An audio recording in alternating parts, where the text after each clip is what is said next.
오늘 주시는 하나님의 말씀은 마태복음 5장 43절에서 48절까지의 말씀입니다. 제가 봉독해 드리겠습니다. 또 내 이웃을 사랑하고 내 원수를 미워하라 하였다는 것을 너희가 들었으나 나는 너희에게 이르노니 너희 원수를 사랑하며 너희를 박해하는 자를 위하여 기도하라. 이같이 한즉 하늘에 계신 너희 아버지의 아들이 되리니 이는 하나님이 그 해를 악인과 선인에게 비추시며 비를 의로운 자와 불의한 자에게 내려 주심이라. 너희가 너희를 사랑하는 자를 사랑하면 무슨 상이 있으리요? 세리도 이같이 아니하느냐? 또 너희가 너희 형제에게만 무난하면 남보다 더하는 것이 무엇이냐? 이방인들도 이같이 아니하느냐? 그러므로 하늘에 계신 너희 아버지의 온전하심과 같이 너희도 온전하라. 아멘. 할렐루야. 저는 오늘 너희도 온전하라 라는 주님의 말씀으로 함께 은혜를 나누겠습니다. Be perfect. 너희도 온전하라. 우리가 오랫동안 신앙생활을 해오면서 구원이라는 것을 예수 믿고 천국 가는 것, 이것이 구원이다 라고 그렇게 단순하게 생각을 했고, 사실 배우기도 그렇게 배웠습니다.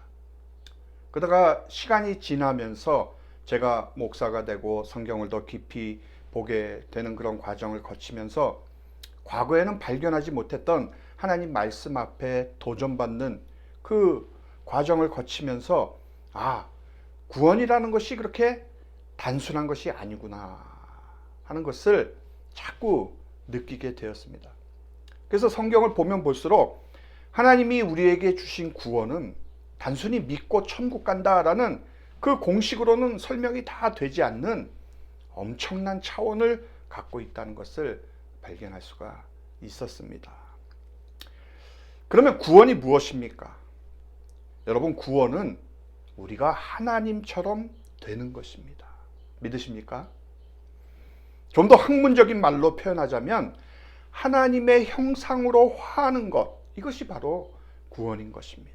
즉 예수님처럼 되는 것이 구원입니다. 이것을 성경에서 구원이라고 말씀하고 있는 것입니다.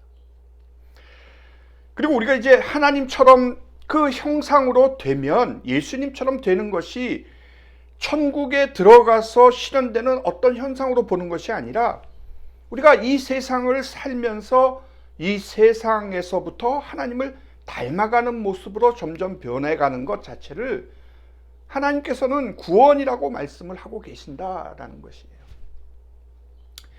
이것을 이제 학문적으로 잘 설명해 준 글이 있는데, 한국이 낳은 세계적인 신학자인 김세윤 박사의 구원이란 무엇인가 라는 책입니다. 거기에서 저자는 믿음의 삶은 아들의 형상을 담는 것이다 라고 말을 하고 있습니다. 오늘 우리가 읽은 본문의 말씀을 보면 이 말씀만큼 하나님이 우리를 향해서 자신처럼 되라고 명료하게 말씀하시는 사실을 우리가 다른 본문에서는 찾기가 어렵습니다. 보면 바로 알게 되지 않습니까? 하나님께서 지금 무엇을 우리에게 말씀하시고 계시고, 하나님께서 우리를 향해서 무엇을 기대하고 계시는가라는 말이죠. 자, 그러면 우리가 어떻게 하나님처럼 원수를 사랑할 수가 있겠습니까? 우리가 어떻게 하나님처럼 우리를 핍박하는 자를 위해서 기도를 할 수가 있느냐라는 거예요. 막연히 악인을 사랑한다 하라고 한다면 그럴 수도 있겠지만, 그러나 그런 막연한 악인은 내게 직접 피해를 준 그런 자가 아닙니다. 그래서 사랑한다라는 소리를 할 수가 있을지도 몰라요. 그러나 하나님은 오늘 무엇이라고 하십니까? 악인 중에서도 네 원수라고 말씀하는, 너를 픽박하는 자라고 합니다. 무슨 말씀이에요? 내가 직접 피해를 보았습니다. 엄청난 원한이 지금 내 가슴 속에 쌓여 있는 것입니다. 근데 그런 대상을 사랑하라라고 말씀하고 계신다는 거예요. 그럼 어떻게 우리가 그렇게 할 수 있는가? 하나님은 그런 사랑을 하실 수 있지만 어떻게 우리가 그렇게 하느냐는 거예요. 우리는 못합니다. 그럼에도 불구하고 하나님이 왜 우리들에게 요구를 하고 계시는가? 우리 모두가 하나님 자신을 닮기 원하시기 때문에 그렇습니다. 너는 나처럼 돼야 된다. 세상 사람 보기에는 조그만 집에서 살고 보잘것없고 내 이름을 아는 사람도 별로 없는 무명의 존재일지는 모르지만 너는 내 자녀가 아니냐? 그러기에 너는 나를 닮아야 돼. 이것이 바로 하나님의 뜻인 것입니다. 그러므로 내가 사랑한다면 너도 사랑해야 돼. 이것이 하나님께서 우리들에게 오늘 주시는 메시지인 것입니다. 여러분, 이런 말씀 앞에서는 누구나 다 부담을 느낄 수밖에 없습니다. 예수님 당시 바리새인들도 마찬가지였던 것 같습니다. 구약 레위기 19장 18절에 보면 내 이웃을 내 몸과 같이 사랑하라는 말씀이 나오질 않습니까? 이것은 굉장히 부담스러운 말씀입니다. 그래서 예수님 당시의 바리새인들은 이 말씀을 바꿔서 가르쳤는데 어떻게 바꿨냐 하면 사람들이 납득할 수 있는, 그렇구나, 그래야지 하고 동의할 수 있는 그런 수준으로 하나님의 말씀을 깎아내려서 가르쳤다라는 거예요. 이렇게 잘못 가르친 내용을 예수님이 오늘 43절에 인용을 하고 계시는 것을 우리가 볼 수가 있는데, 또 네 이웃을 사랑하고 네 원수를 미워하라 하였다는 것을 너희가 들었으나, 여기서 가만히 보니까 바리새인들은 중요한 말 하나를 빼버리고 가르친 것을 우리가 볼 수가 있습니다. 네 이웃을 내 몸과 같이 사랑하라고 하셨는데 내 몸과 같이를 빼먹었습니다. 그냥 내 이웃을 사랑해라만 가르쳤던 것입니다. 이렇게 하면 쉽죠. 그리고 네 원수를 사랑하라는 말을 빼버리고는 대신에 뭐라고 가르쳤습니까? 네 원수는 미워해도 괜찮다, 이렇게 가르친 것입니다. 얼마나 사람들이 받아들이기가 쉽도록 말씀을 각색을 해 놓았습니까? 매우 인간적이고 현실적입니다. 왜 이렇게 했는지 이해가 되기도 하는 거예요. 그러나 예수님은 하나님의 말씀을 그렇게 각색하는 것, 더하고 빼는 것은 절대로 용납할 수가 없다라고 말씀을 하십니다. 그래서 내 이웃을 내 몸과 같이 사랑하라고 하신 하나님 말씀의 그 근본 취지와 목적이 어디에 있는가를 오늘 말씀을 통해서 다시 한번 우리들에게 분명하게 가르쳐 주시는 것입니다. 여러분, 하나님의 말씀은 그대로 받아야 합니다. 가감하면 안 되는 것입니다. 그러면 네 이웃을 내 몸과 같이 사랑하라고 하는 것은 어떤 것입니까? 44절에 보니까 나는 너희에게 이르노니 너희 원수를 사랑하며 너희를 박해하는 자를 위하여 기도하라. 이것은 하나님의 사랑을 실천하라는 것입니다. 이렇게 원수를 사랑할 수 있는 사람은 너희 아버지의 아들이 되리니라고 말씀을 합니다. 하나님의 사랑은 너무나도 넓고 너무나도 높고 너무나도 큽니다. 그러므로 하나님은 선인과 악인을 구태여 구분하지를 않으십니다. 선인도 사랑하고 악인도 사랑하십니다. 45절을 보십시오. 하나님이 그 해를 악인과 선인에게 비추게 하시며 비를 의로운 자와 불의한 자에게 내리우심이라. 얼마나 놀라운 하나님의 사랑입니까? 악인과 선인을 구태여 구분하지 않으신다는 것입니다. 그 반면에 우리는 어떻습니까? 46절에 나와 있습니다. 너희가 너희를 사랑하는 자를 사랑하면 무슨 상이 있으리요? 세리도 이같이 아니하느냐. 여러분, 우리는 내가 사랑받을 때 사랑할 수 있습니다. 이건 본능적인 사랑입니다. 그리고 내가 낳은 자식, 내 부모, 내 형제는 자연스럽게 사랑할 수가 있는 겁니다. 끼리끼리 사랑하는 것입니다. 그러나 이런 사랑은 하나님의 사랑과는 거리가 먼 사랑인 것입니다. 예수를 믿어도 하는 것이고 안 믿어도 하는 것이고 도둑놈도 하는 것이고 세상에서 존경받는 사람도 하는 것이고 얼굴이 검은 사람도 하는 것이고 하얀 사람도 하는 사랑, 이것이 바로 그런 사랑이라는 거예요. 그러나 하나님은 그건 사랑이 아니라는 거예요. 내가 하는 사랑을 너희들도 해라. 이것이 바로 하나님께서 저희들에게 말씀하시는, 가르쳐주고 계시는 아가페의 사랑인 것입니다. 여러분, 이 아가페의 사랑이 무엇입니까? 우리가 하나님에게 원수 되었을 때 우리를 사랑해 주신 사랑입니다. 로마서 5장 10절에 보니까 우리가 아직 원수 되었을 때에 하나님께서 우리를 사랑하셨다라고 말씀합니다. 우리가 하나님께 원수 되었을 때 무조건 사랑해 주시는 그 사랑이 바로 아가페의 사랑입니다. 그러므로 아가페는 허물을 덮어주는 사랑이요, 죄인을 불쌍히 여기는 사랑이요, 자신을 희생하고 행동에 옮기는 사랑이요, 죄는 미워하지만 죄인을 사랑하는 사랑. 10번 100번 똑같은 죄를 범한 사람이라도 불쌍히 여기는 사랑이 바로 아가페의 사랑인 것입니다. 사랑하는 여러분, 하나님은 이 사랑을 예수님이 죽으신 십자가에서 보여주셨습니다. 그래서 누구든지 예수를 믿기만 하면, 예수를 나의 구원자라고 고백을 하면, 믿음으로 그 십자가 앞에 나가기만 하면 그 아가페의 사랑, 원수까지도 사랑한 그 사랑을 우리가 십자가 앞에서 발견할 수가 있는 것입니다. 그래서 지금도 변함없이 흘러내리는 그 사랑을 우리 보고 하라는 거예요. 왜 그렇습니까? 우리가 예수 믿고 하나님의 자녀가 되었기 때문에. 다시 한번 성경을 보겠습니다. 45절 말씀입니다. 이같이 한즉, 무슨 말씀이에요? 하나님처럼 원수를 사랑하면, 그러면 어떻게 된다고요? 하늘에 계신 너희 아버지의 아들이 되리니.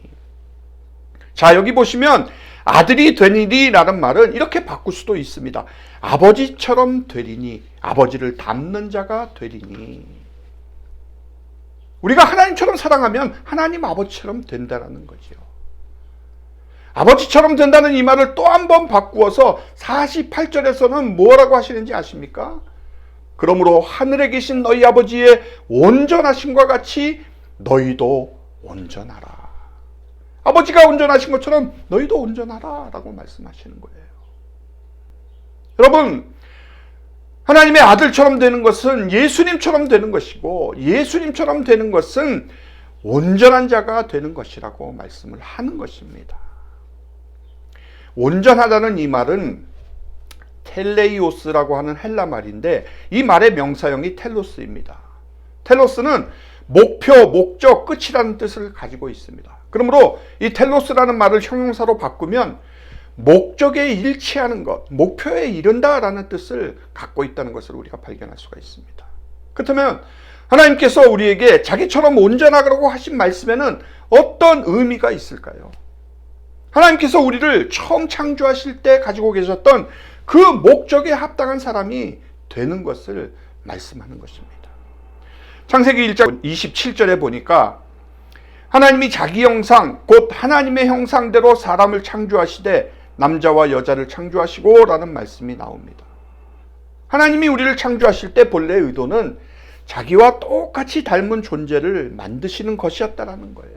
그렇게 되기를 원하셨습니다. 근데 그 몹쓸 마귀가 유혹을 해서 죄를 범함으로 하나님이 우리에게 갖추어 주시려고 하던 그 하나님의 형상을 거의 파괴시켜버린 것입니다.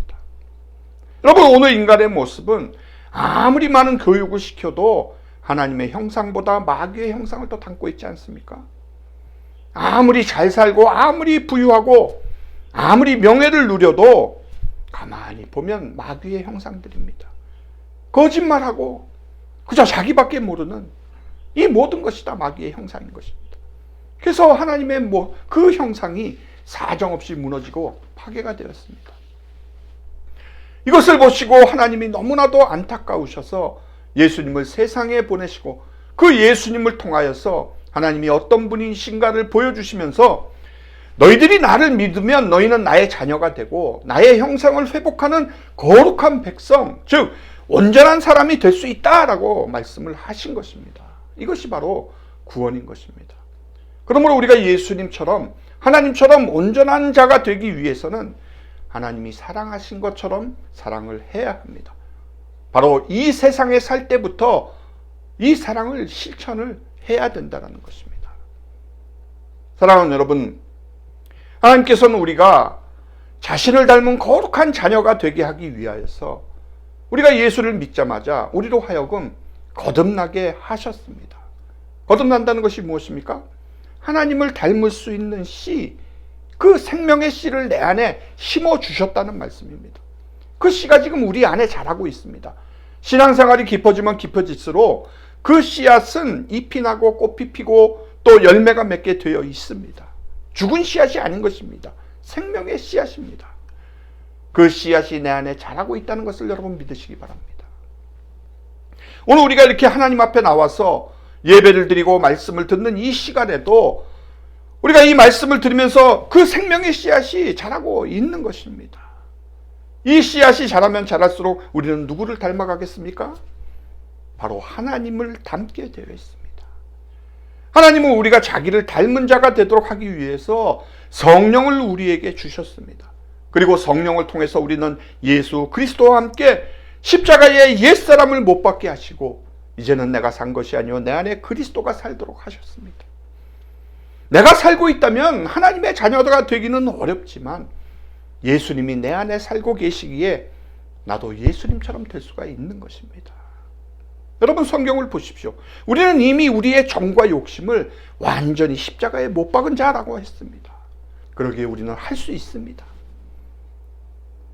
우리에게 문제가 있다면 성령 안에서 우리가 하나님의 자녀다울 수 있다는 그 가능성을 우리 스스로가 믿지 않고 있다는 것뿐입니다. 여러분 얼마든지 할 수 있기에 하나님께서는 우리에게 오늘 명령을 하고 계시는 것입니다. 여러분 그러므로 날마다 주여 도와주세요. 주님이 은혜 주시면 순종할 수 있습니다. 주여 오늘도 두 손 들고 주의 은혜의 보좌 앞에 나오고 나도 하나님처럼 살 수 있도록 그런 은혜를 주시옵소서. 하나님처럼 사랑할 수 있도록 해 주시옵소서. 서로 원수가 생겨도 그 원수에 대해서 증오심을 갖지 않는 하나님의 마음을 주십시오 하고 그렇게 믿음으로 나아가면 반드시 하나님이 도와주실 것입니다. 그때 하나님께서 영광을 받으시는 것입니다. 사랑하는 성도 여러분, 우리를 창조하신 하나님께서는 우리 모두가 그리스도의 형상을 닮아가도록 오늘도 우리를 빚고 계십니다. 그분은 우리 모두가 예수님처럼 되기를 소원하고 계십니다. 이 목적을 이루실 때까지 하나님은 쉬지 않으실 것입니다. 반드시 이 목적을 이루실 것입니다. 세상에 있을 때부터 이 목적을 위해서 오늘도 하나님은 우리를 빚고 계십니다. 이 사실을 꼭 명심하시고 내가 누구인가를 한시도 잊지 않는 저와 여러분이 되시기를 주님의 이름으로 축원합니다.